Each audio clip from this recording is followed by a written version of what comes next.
ఈరోజు మోసపూరిత నవరత్నాలు ఇస్తున్నాడు ఈ పెద్ద మనిషి. ఇచ్చేది 10 రూపాయలు, దోచుకునేది 100 రూపాయలు. మీరందరూ ఒక్కసారి ఆలోచించుకోవాలి. ఇది నేను ఎందుకు ఈ మాట అంటున్నానంటే, ఎప్పుడైనా సరే మీ ఆదాయం పెరగాలి, ఖర్చులు తగ్గాలి. కానీ మీ ఆదాయం తగ్గి ఖర్చులు పెరిగితే ఏ విధంగా మీరు పైకి వస్తారని అడుగుతున్నా. నిత్యావసర వస్తువుల ధరలన్నీ పెరిగాయా లేదా? ఉప్పు దగ్గర నుంచి, పప్పు దగ్గర నుంచి, కూరగాయల దగ్గర నుంచి, బియ్యం దగ్గర నుంచి, చక్కెర దగ్గర నుంచి అన్ని పెరిగాయా లేదా? పెట్రోల్ డీజిల్ పెరిగిందా లేదా? కరెంటు ఛార్జీలు పెరిగాయా లేదా? ఆర్టీసీ రేట్లు పెరిగాయా లేదా? కడాని ఇంటి పన్ను, చెత్త పన్ను కూడా వచ్చిందా లేదా? మరి మీ ఆదాయం ఎంత? నేను 5,000 ఇచ్చా, 10,000 ఇస్తానంటే 10,000 ఇచ్చి ఒక ఆటో డ్రైవర్కి మొత్తం 10 లక్షల మంది ఆటో డ్రైవర్లుంటే 1 లక్ష మందికి ఇచ్చి 10,000 ఇచ్చి 50,000 దోచేస్తున్నాడు.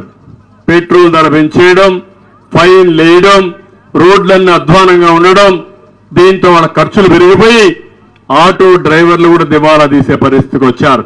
నేను అందుకే ఒకటే చెప్తున్నాను, సుపరిపాలన తీసుకొస్తాను, మీ ఖర్చులు తగ్గిస్తాను, మీ ఆదాయం పెంచి మీ రుణం తీర్చుకునే బాధ్యత నాదని మీ అందరికీ హామీ ఇస్తున్నాను. ఎప్పుడు కూడా రాష్ట్రంలో సంపద సృష్టించాలి. సంపద సృష్టిస్తే ఆదాయం పెరుగుతుంది. ఆదాయం పెరిగితే సంక్షేమ కార్యక్రమాలు శాశ్వతంగా ఇచ్చే అవకాశం ఉంటుంది.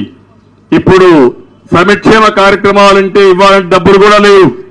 ఇప్పుడే మీరు చూశారు, అంగన్వాడీ టీచర్లంతా రోడ్డు మీద ఉన్నారు, చెత్త ఎత్తే పారిశుద్ధ కార్మికులు రోడ్డు మీద ఉన్నారు, వాలంటీర్లు రోడ్డు మీద ఉన్నారు.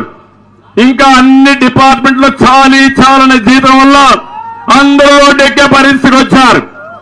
నేను ఒకటే హామీ ఇస్తున్నా, తెలుగుదేశం పార్టీ హయాంలో సంపద సృష్టించాం, ఆదాయాన్ని పెంచాం, సంక్షేమ కార్యక్రమాలు ఇచ్చాం, అభివృద్ధి చేశాం, మళ్లీ ఆదాయాన్ని పెంచి నిరంతరం ముందుకు తీసుకుపోయాం.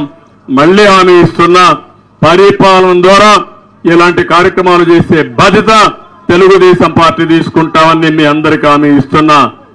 ఇవే కాకుండా ఈరోజు ఒక్క విషయం నేను మీ అందరినీ కోరుతూ మీరు సహకరిస్తే, 35 సంవత్సరాలు నన్ను ఆదరించిన కుప్పం నియోజకవర్గానికి ఒకటే హామీ ఇస్తున్నాను.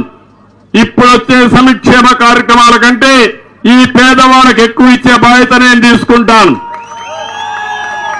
ఇంకో పక్క నేను కార్యక్రమం చెప్పాను, పేదరికం నిర్మూలన చేయాలనేది నా జీవితాశయం.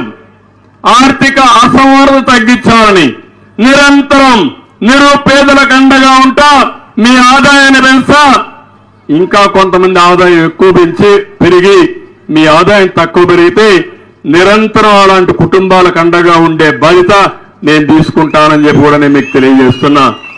ఉదాహరణకు ఒక విషయం చెప్తున్నాను. ఈరోజు ఆదాయము సంపద ఎట్లా వస్తుందంటే పీపీపీ మోడల్లో పబ్లిక్ ప్రైవేట్ పార్ట్నర్షిప్ ద్వారా. రేపు రాబోయే రోజుల్లో పేదవాళ్ళ కోసం ఒక ప్రత్యేకమైన కార్యక్రమం తీసుకొస్తాను.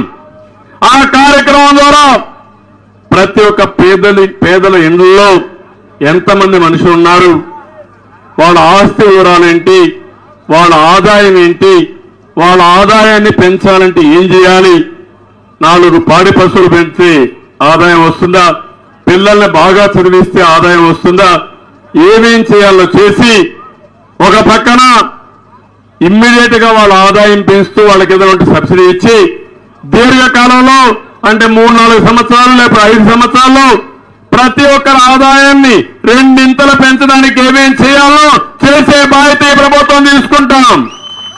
ఇప్పుడు టెక్నాలజీ వచ్చింది, ప్రతి ఒక్క ఇంటి వివరాలు మనం సేకరించుకుని తద్వారా ఇలాంటి కార్యక్రమాలు చేసే అవకాశం ఉంటుంది.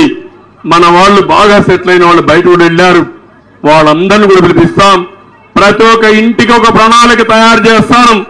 ఆ ప్రణాళిక ప్రకారం ప్రతి ఒక్క కుటుంబాన్ని ఆర్థికంగా పైకి తీసుకొచ్చే బాధ్యత తెలుగుదేశం పార్టీ తీసుకుంటాం. అది ప్రారంభం మన కుప్పంలో జరుగుతుందని మరొక్కసారి మీకు హామీ ఇస్తున్నా. కుప్పం నాకు ఎప్పుడూ ఒక స్ఫూర్తి. ఏ మంచి కార్యక్రమం చేయాలన్నా ఇక్కడనే ప్రయోగం ప్రారంభమైంది. మీరిచ్చిన ఆలోచనలే రోజు సమైక్య ఆంధ్రప్రదేశ్ కి ఈరోజు మళ్ళీ నవ్య ఆంధ్రప్రదేశ్ కి ఆదర్శం అయ్యే పరిస్థితి వచ్చింది.